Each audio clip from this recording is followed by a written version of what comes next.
Assalamualaikum warahmatullahi wabarakatuh. Perkenalkan, nama saya Nurwiyah, NIM A1H1200056, jurusan PG PAUD di Universitas Halu Oleo.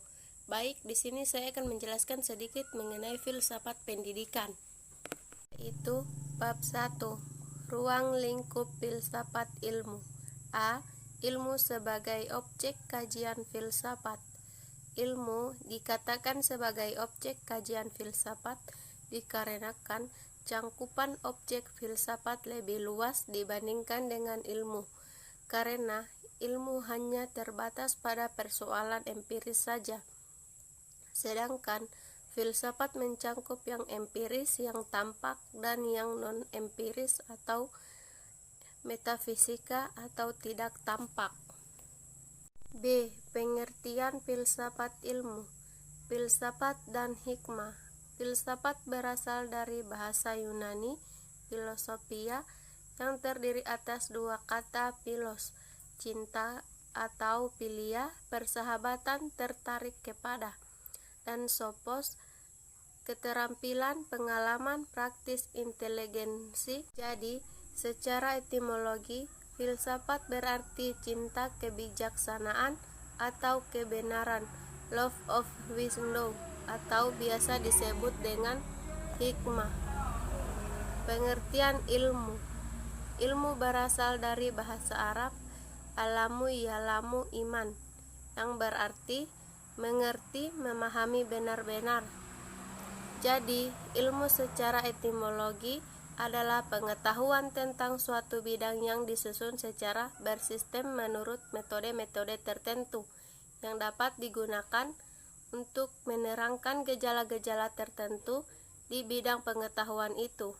Filsafat ilmu adalah kajian secara mendalam tentang dasar-dasar ilmu yang mencangkup ontologi, epistemologi, dan aksiologi. C. Persamaan dan perbedaan filsafat ilmu.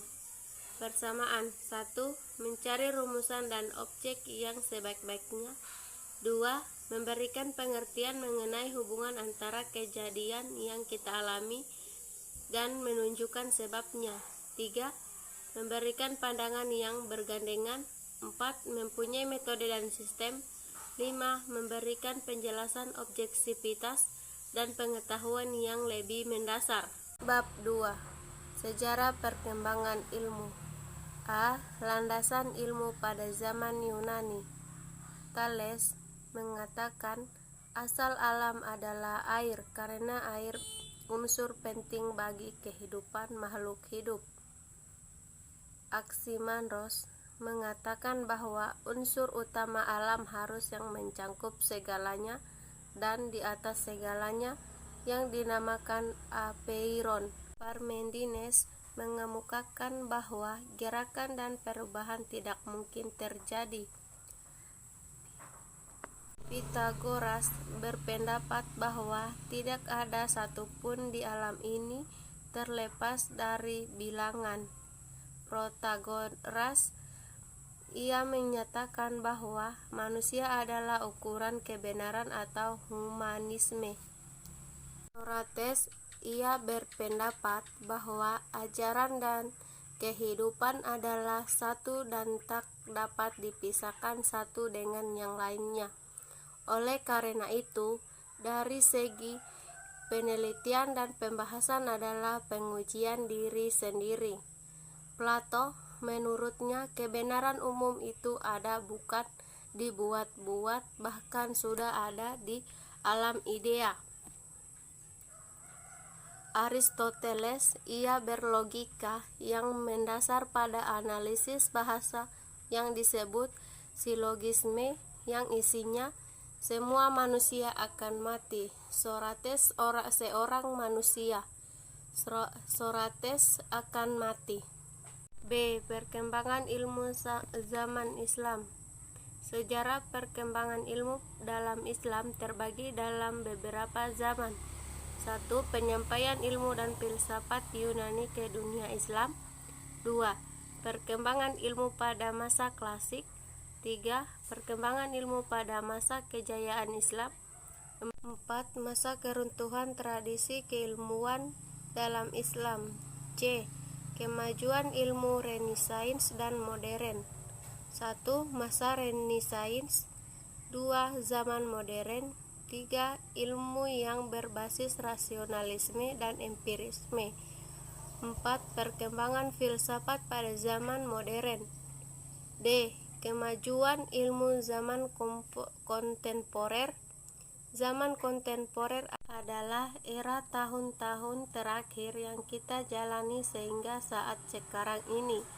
Beberapa contoh perkembangan ilmu kontemporer adalah santri prinyanyi abanga, munculnya teknologi rekayasa genetik, munculnya teknologi informasi, munculnya teknologi partikel elementer, dan sains.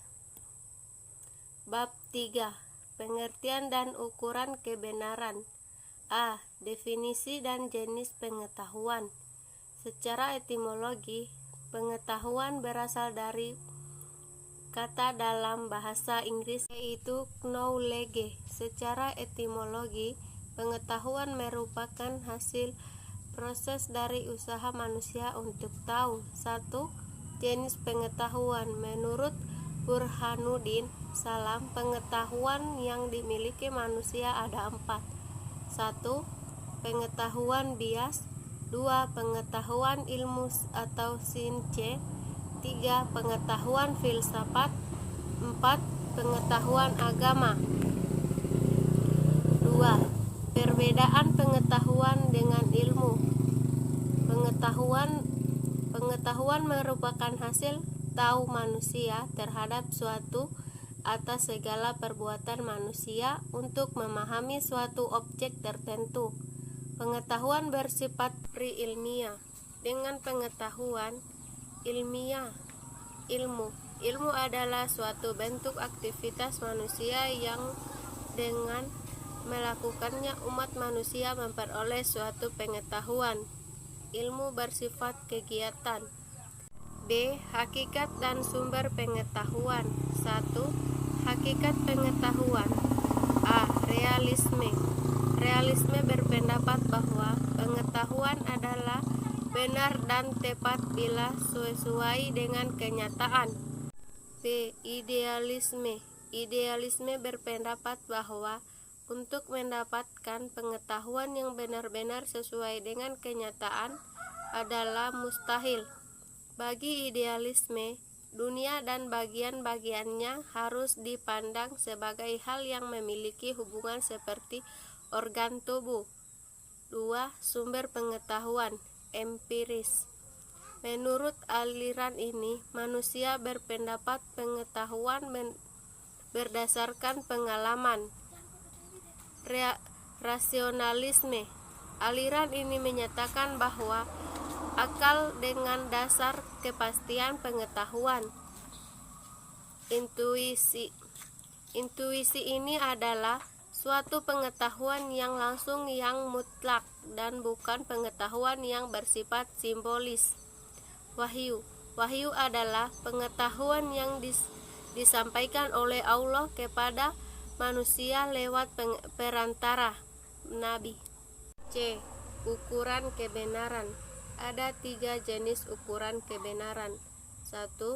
Kebenaran epistemologi adalah kebenaran yang berhubungan dengan pengetahuan manusia. 2. Kebenaran ontologis adalah kebenaran sebagai sifat dasar yang melekat pada hakikat segala sesuatu yang ada atau diadakan. 3.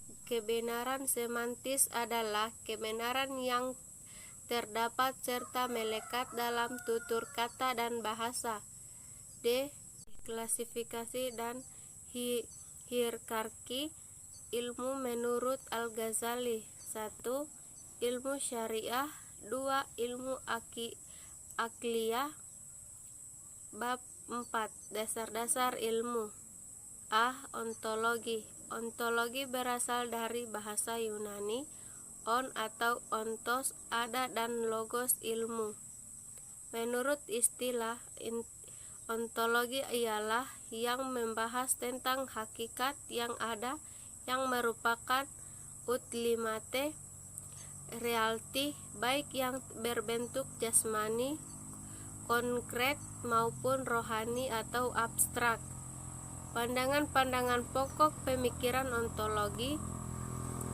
B. Epistemologi. Epistemologi atau teori pengetahuan ialah cabang filsafat yang berurusan dengan hakikat dan lingkup pengetahuan, pengandaian dan dasar-dasarnya, serta pertanggungjawaban atas pertanyaan mengenai pengetahuan yang dimiliki. Pengetahuan yang diperoleh oleh manusia melalui akal, indera, dan lain-lain mempunyai metode tersendiri dalam teori pengetahuan, diantaranya 1. Metode induktif, 2. Metode deduktif, 3. Metode positivisme, 4. Metode kontemplatif, 5. Metode dialektis. C. Aksiologi. Aksiologi berasal dari bahasa Yunani aksios yang berarti nilai dan logos yang berarti teori. Jadi aksiologi adalah teori tentang nilai-nilai yang dimaksud adalah suatu yang dimiliki manusia untuk melakukan berbagai pertimbangan tentang apa yang dinilai. Teori tentang nilai yang dalam filsafat mencangkup pada permasalahan etika dan estetika.